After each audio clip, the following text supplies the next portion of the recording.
Assalamualaikum warahmatullahi wabarakatuh. Selamat datang di channel Pembela Ulama dan Habaib. Tentunya ulama dan habaib yang garis lurus ya teman-teman. Nah, oke teman-teman, di sini ada video dari Ki Imad yang menyatakan bahwa Bang Haji Rhoma Irama itu adalah waliullah.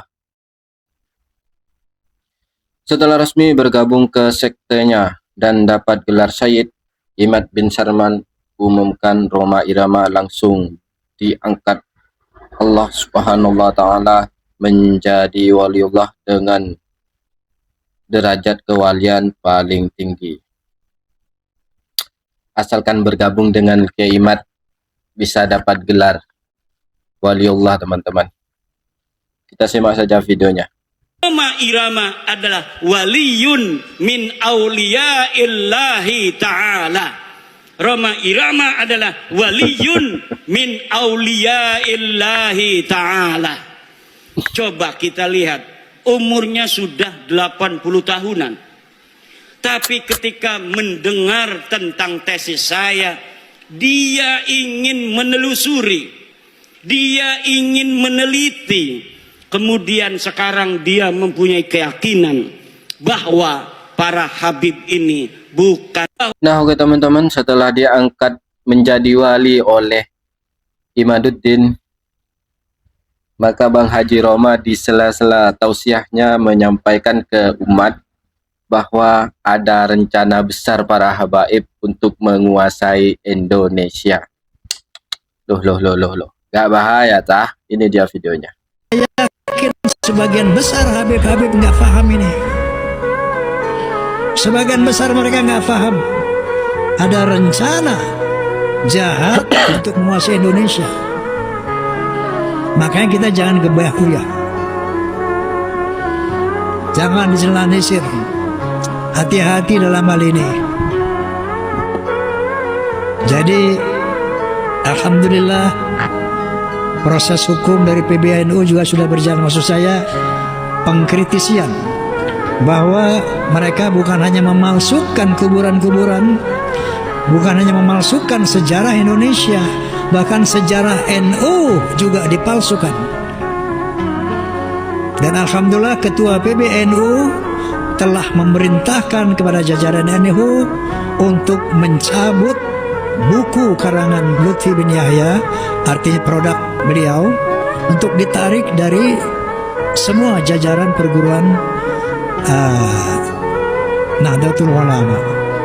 Nah, artinya sudah mulai tercium adanya pemerkosaan, pembelokan sejarah PBNU itu sendiri. Nah, saya katakan tadi ini bukan soal kecil, soal besar. Makanya argumentasinya pun harus hati-hati. Jangan terprovokasi sehingga yang berantem di masing-masing pribumi. Astagfirullahaladzim. Allah. Padahal sudah jelas-jelas habaib yang ada di Indonesia ini satu, ya Bang Haji Rhoma Irama bilang ingin menguasai Indonesia. Faktanya para habaib di Indonesia ini satu, tidak pernah korupsi. Kedua, tidak pernah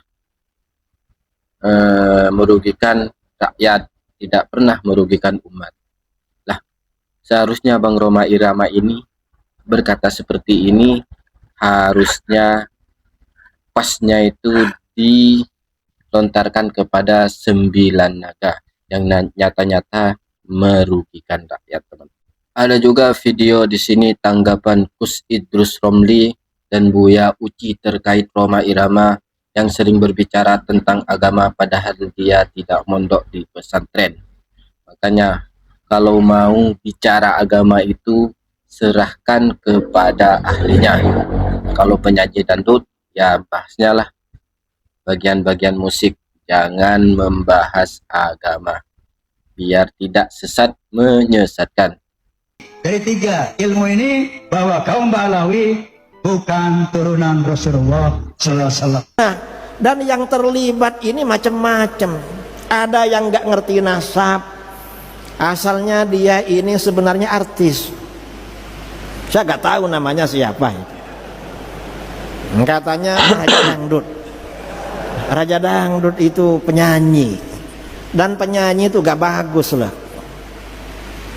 Karena kata Abdullah bin Mas'ud radhiyallahu an, al-ghina yumbitun nifaq fil qalbi. Nyanyi itu kalau keseringan menumbuhkan kemunafikan dalam hati. Kama yumbitul ma al-baqla fi zar'i, sebagaimana air menumbuhkan sayur-sayuran di dalam pertanian. Munafik. Jadi orang suka nyanyi munafik. Masa orang munafik mau dijadikan rujukan? Yang bener lah. Kemudian bughdu ahlil bait nifaq, cinta keluarga Nabi munafik, akhirnya gabung sama-sama munafik. Gak bisa menjadi rujukan.